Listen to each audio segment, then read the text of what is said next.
Hey, it's Tommy the Butcher for Wise Guys Barbecue, back with another video. National Barbecue Day is coming up in May. We took the best bite in barbecue and we made it even better. Pastrami beef short ribs. I'm about to show you how you can do it at home. We cured it last week, we smoked it today. But before we get started, please like, share, subscribe, and ring that notification bell so you will not miss an episode.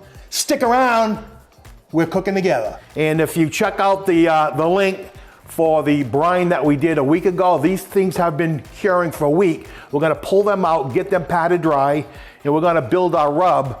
We're gonna get them rubbed down, we're gonna get them on the smoker, and let's get that rolling. So I'm gonna pull both of these right out of our brining bucket. As you can see, they've changed color considerably. We're gonna get these patted dry and get some of these peppercorns off. It looks like they've taken the cure quite well in those 7 days. Then the next thing we're gonna do, we're gonna get a rub put together. It is very, very simple rub, pepper and coriander.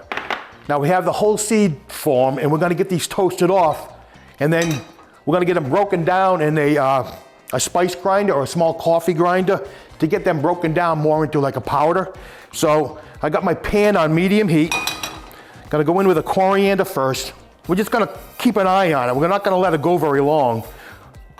You'll know it's done once you begin to get that fragrance going, and you'll see these kind of like pop a little bit, but that's about as much as we wanna do on these. We don't want them to burn, so really keep an eye on this.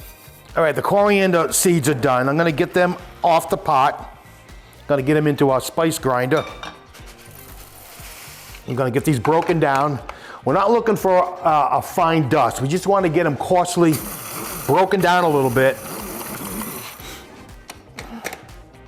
Good, you can see the aroma actually coming out of this. So there's our coriander.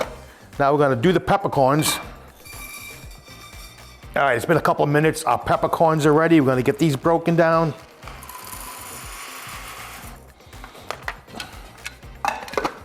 It's amazing what a little bit of toasting can do for the flavors on these spices. That just blossoms them and they just explode with flavor. There's flavor, folks. So I'm gonna get this out. All right, we're gonna get these spices blended. All right, our spice rub is ready. Now I'm gonna be spritzing these to get a binder on here so that our rub can adhere. And what I'm using is about a half a cup of Worcestershire sauce and a half a cup of water. It'll just create a nice light binder type thing so our rub can really stick to these ribs. Now, one thing I wanted to talk about before I get these going, short ribs, these are actually the beef chuck short ribs. You'll know that they're chucked by the 4 bones. These are actually bones 2, 3, 4, 5. Bones 2 through 5 on the animal. What they refer to as Dino ribs are generally the 3-bone short rib, which is actually the plate short rib. And those are cut, they're an extension from the actual rib. We weren't able to get those today, the 3-bone plate short ribs, I'm sorry, the 3-bone plate short ribs, but we're using these 4-bone chuck short ribs. So those are gonna be fantastic. They actually have maybe thicker meat on them, but we're gonna get these spritzed. This is half Worcestershire sauce, half water. About a half cup of each. We're not doing anything at all to the membrane or to the backbones. We want all that membrane and connective tissue in place because it's gonna keep everything together as we're smoking this. Otherwise, it can have a tendency to all fall apart, and basically just gonna apply our rub. Now I am gonna go in the back, although I see a lot of folks, they will not season the back of it, but I'm gonna use it, why not? So this rub will give you, it'll give you about a cup altogether, plenty to do 2 racks of ribs. You'll actually have a little bit left over. All right, nothing left to do now but get them out on the smoker. We're running at 250 degrees. We're gonna go on the top rack and we're gonna let them go maybe about 8 to 10 hours until they're tender. We're gonna go to about an internal temperature of about 195 degrees. These are gonna go bone side down. The heat source is coming from the bottom. So that bone being on the bottom where the heat source is coming from is gonna protect the meat. But we'll know they're ready when we insert the probe. They'll just be like butter. There'll be a lot of give to them. They'll be quite tender, but we're gonna get these on. All right, we're 6 hours in and we're gonna give them a check, see where we are with temps. They're looking great. We're getting more pullback on these bones And we're getting tender, but we got a little ways to go yet. 170, yeah, we got 186. This one's closer to the fire. And that one's 157. So I'm gonna keep these exactly where they are. And we're gonna just rock and roll.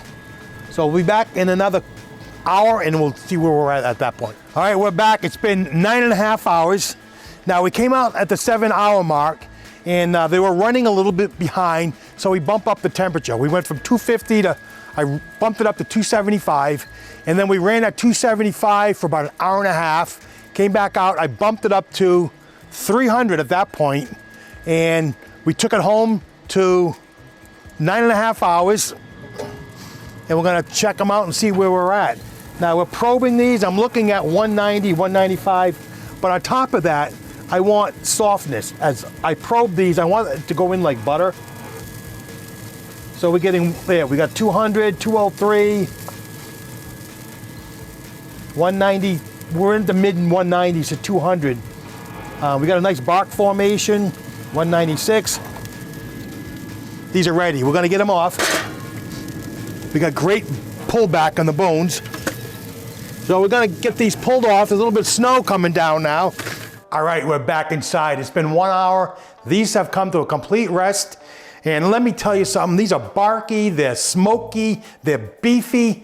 The aroma is just oozing. So we're gonna cut into these right now. I've been waiting for this moment all day. So let's get to it.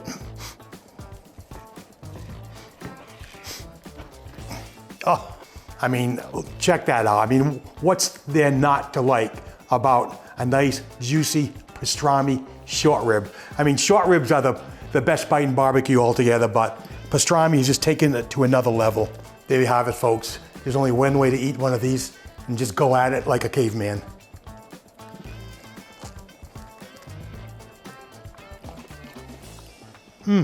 That is heaven on a stick. Unbelievable. Off the chart good. I hope you like what we did for you today. Please, thumbs up if you liked the video. Be sure to subscribe to the channel. Don't forget to ring that bell. I can't wait to see you next time. This is Tommy the Butcher for Wise Guys Barbecue. Thank you for watching, and we'll see you next time.